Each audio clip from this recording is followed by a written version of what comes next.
சிலுவையிலே ஆண்டவராக இயேசு கிறிஸ்து உங்களுக்கு சுகத்தை சம்பாதித்து கொடுத்திருக்கிறார். எப்பொழுது அவர் ரத்தத்தை சிந்தினார் அல்ல சிலுவையிலே ஜீசஸ், அப்பொழுது அவர் என்ன பண்ணியிருக்கிறாரு? பாவத்திற்கு மாத்திரம் பரிகாரம் செலுத்தலைங்க, உங்களுக்கு சரீர சுகத்திற்காகவும் தேவன் பரிகாரம் செலுத்தியிருக்கிறார். ஹல்லேலூயா சொல்லுங்க, என் தேவன் எனக்காக சிலுவையிலே பாவத்திற்கு மாத்திரம் பரிகாரம் செலுத்துவதற்கு ரத்தத்தை சிந்தல, என்னுடைய சரீர சுகத்திற்காகவும் தேவன் தன் ரத்தத்தை சிந்திருக்கிறார். அப்ப வியாதியா இருப்பது தேவ சித்தமா? இல்லை. வியாதியை தேவன் கொடுக்கிறாரா? நிச்சயமாக இல்லை. வியாதி இந்த பூமியிலே என் சரீரத்தில் இருக்க வேண்டுமா? இல்லை. வியாதியிலே தான் நான் வாழணுமா?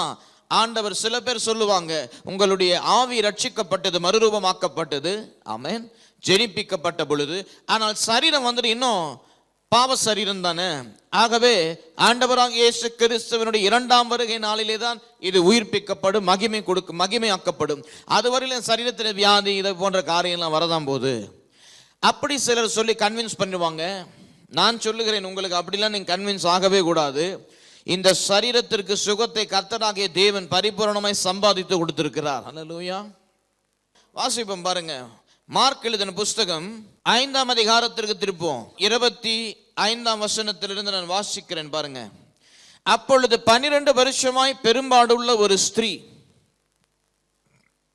அநேக வைத்தியர்களால் மிகவும் வருத்தப்பட்டு தனக்கு உண்டானவைகளை எல்லாம் செலவழித்தும், பாருங்க, 12 ஆண்டுகள் பெரும்பாடு, எல்லா வைத்தியர்கிட்ட போயிட்டான், ரொம்ப கஷ்டப்பட்டு வேதனைப்பட்டிருக்கிறான், தனக்கு உண்டானவைகளை எல்லாம் செலவழித்து சற்றாகிலும் குணமடையாமல் அதிக வருத்தப்படுகிற பொழுது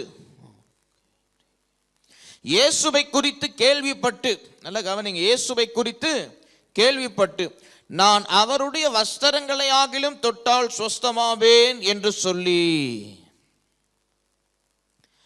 இதை குறித்து ஒரு காரியத்தை உங்களுக்கு நான் இன்றைக்கு விளக்க போறேன். 12 ஆண்டுகள் பெரும்பாடுள்ள ஸ்திரீ என்ன பண்றாங்க? ஆண்டவராக இயேசு கிறிஸ்துவை பற்றி கேள்விப்படுகிறாங்க. கேள்விப்பட்டு அவங்க என்ன சொல்றாங்க? அவருடைய வஸ்திரத்தை ஆகிலும் நான் தொட்டால் நான் சுகமாவேன். ஏன் அவரங்க வஸ்திரத்தை தொட்டால் நான் சுகமாவேன் என்று சொல்றாங்க? ஏன் அவரை தொட்டா நான் சுகமாயிடுவேன்னு சொல்லல? ஏன் வஸ்திரத்தை மிகவும் முக்கியத்துவப்படுத்தி சொல்றாங்க? இதை நான் சொல்ல தேவை இருக்கிறது. இன்றைக்கு சுகத்தை குறித்து பார்த்து கொண்டிருக்கிறோம். ஏன் 100% சுகம் நமக்குரியது என்பதை குறித்து நாம் பேசிக் கொண்டிருக்கிறோம். ஏன் நீங்கள் விசுவாசிக்கலாம் இன்றைக்கு 100% ஹீலிங் உங்களுடையது என்று.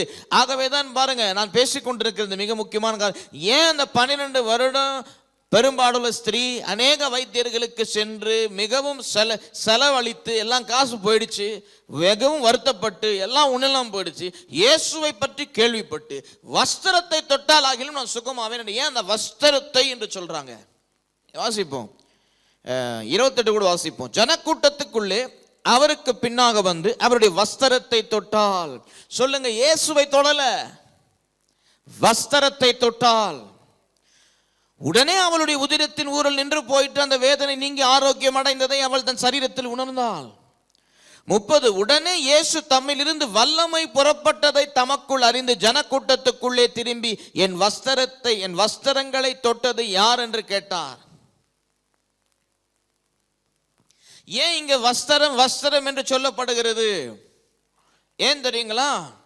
ஏனென்றால் வேத வல்லுநர்கள் இப்படியாக சொல்லுகிறார்கள், அவர் மேலே அவருடைய வஸ்திரத்தின் மீது அந்த வஸ்திர தொங்கலினுடைய அந்த அடிபாகத்திலே ஒன்று இருக்குமா?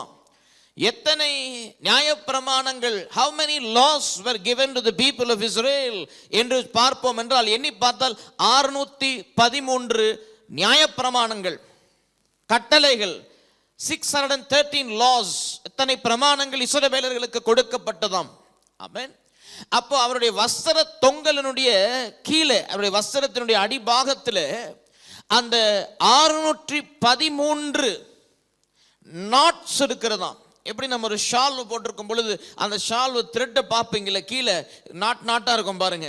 அந்த மாதிரி இயேசு போட்டிருந்த அந்த வஸ்திரத்தில் அன்றைக்கு சரியாக 613 அந்த நாட்ஸ் இருக்கிறது. அது எது குறிக்கிறதுனா, யார் 613 நியாயப்பிரமாணத்தை சரியாக, நேர்த்தியாக, சிறப்பாக, பரிபூர்ணமாய் கடைபிடிக்கிறாங்களோ அவங்க தான் அதை போட முடியும். அல்லேலூயா.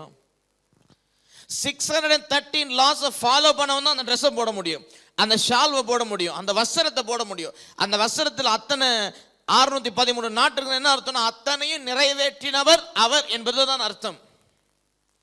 அப்ப இந்த ஸ்திரீ இயேசுவை பற்றி கேள்விப்பட்ட பொழுது ஒரு காரியத்தை கேள்விப்படுறா. எல்லா நியாய பிரமாணத்தை நிறைவேற்றின ஒரு மனிதன் தேவகுமாரனாகி இயேசு கிறிஸ்து.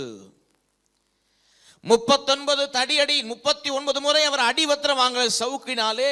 சிலுவையிலே அவர் நிர்வாணமாய் தொங்கினது மாத்திரமல்ல, அவர் நியாய பிரமாணத்திலே ஒன்று விடாமல் எல்லாவற்றையும் நிறைவேற்றினார். அதை ஒரு குறையும் அவரிலே யாரும் காண முடியல. யாரும் அவருக்கு நேராக கைகளை உயர்த்தி காண்பிக்க முடியல. ஏனென்றால் பரிபூர்ணமாக 100% கர்த்தர் தன்னுடைய குமாரன் மூலமா இந்த பூமியிலே எல்லா நியாய பிரமாணத்தை நிறைவேற்றினார். ஆகவே தான் எபிரேயர் எழுதின புஸ்தகம் சொல்லுகிறது, he never sinned once. For how many ever times he might be tempted, he never sinned once. He is perfect man who fulfilled every law of God. ஆகவே அந்த ஸ்திரீயானவள் தொட்ட பொழுது வஸ்திரத்திலிருந்து வல்லமை புறப்பட்டது. ஆகவே தான் எத்தனையோ பேர் தொட்டு சுகத்தை பெறுகிறார்கள், நிழலிலே கூட சுகத்தை பெறுகிறார்கள். அது வேற, கர்த்தர் நின்று அங்க பார்க்கிறாரு. காரணம், இது அறிந்தவ தொட்டதினாலே இவள் சுகத்தை பெற்றாள். ஆகவே தான் சொன்னாரு, உன் விசுவாசம் உன்னை என்ன பண்ணிடுச்சு, உன்னை சுகமாக்கினது. நீ பார்த்த ஒரு விஷயத்தை 613 பிரமாணங்களை நான் நிறைவேற்றின ஒரு தேவன் என்று நீ அறிந்து கொண்டு, நான் தான் மேசியான்னு நீ புரிஞ்சுக்கின. ஆகவே உனக்கு சுகத்தை நான் கொடுத்து விட்டேன். தானாக சுகம் உனக்கு வந்து விட்டது, நீ சுகமடைந்தாய். அப்போ ஏன் இதை சொல்லுகிறேன் இன்றைக்கு உங்களுக்கு? ஏனென்றால் கர்த்தர் நமக்கு ஏற்கனவே சிலுவையிலே எல்லாவற்றையும் செய்து முடிச்சிட்டாரு. அவர் ஒவ்வொரு நியாயப்பிரமாணத்தை நிறைவேற்றி முடித்தார் என்றால் என்ன அர்த்தம்? நமக்கு சுகத்தை 100% கொடுக்கிறார் என்ற அர்த்தம். உபாகமம் 28ஆம் அதிகாரத்தை நீங்கள் வாசித்து பாருங்க. முதல் 14 வசனங்களை வாசித்து பாருங்க.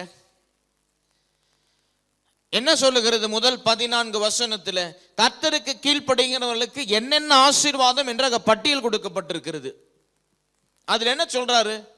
அதில் வியாதி உனக்கு இருக்காது, வறுமை உனக்கு இருக்காது, ஆமென், மலடியான் இருக்க மாட்டேன், நீ எல்லாவற்றிலும் ஆசீர்வாதமா இருப்ப, செழிப்பா இருப்ப, அப்படிதானே சொல்றாரு.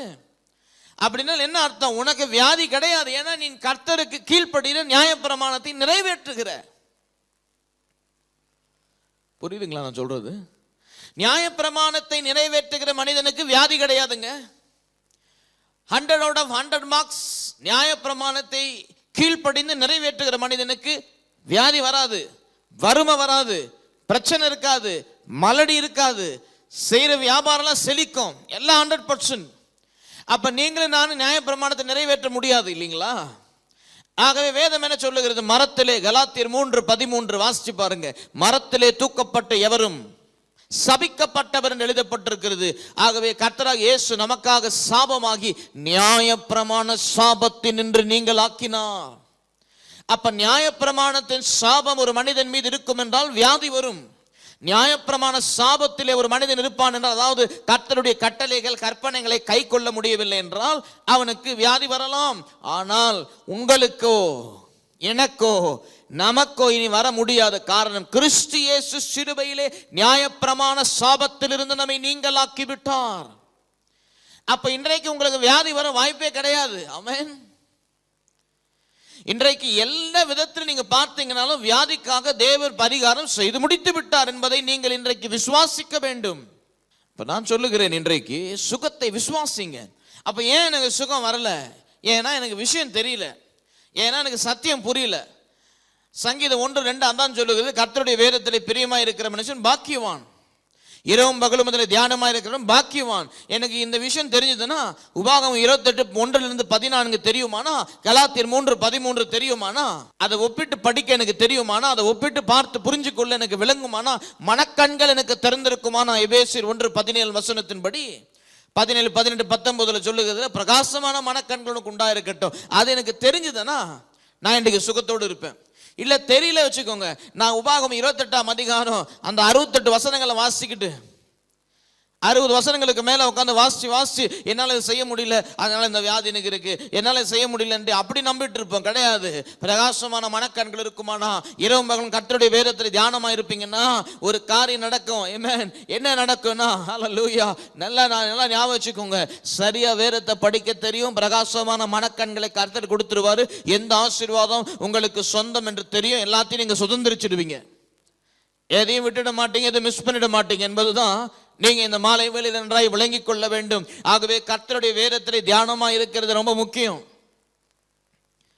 கர்த்தருடைய வேதத்திலே மிகவும் மிகவும் கவனமாக இருப்பது ரொம்ப முக்கியம். அன்புக்குரியவர்களே, இது ரொம்ப முக்கியம். அதை நீங்கள் தியானம் பண்ணணும், வசனத்தை வாசிக்கணும், அதில் இருக்கிற எல்லா விஷயத்தையும் நீங்க புரிஞ்சுக்கணும். அப்பதான் எல்லாத்தையும் சுதந்திரிக்க முடியும்.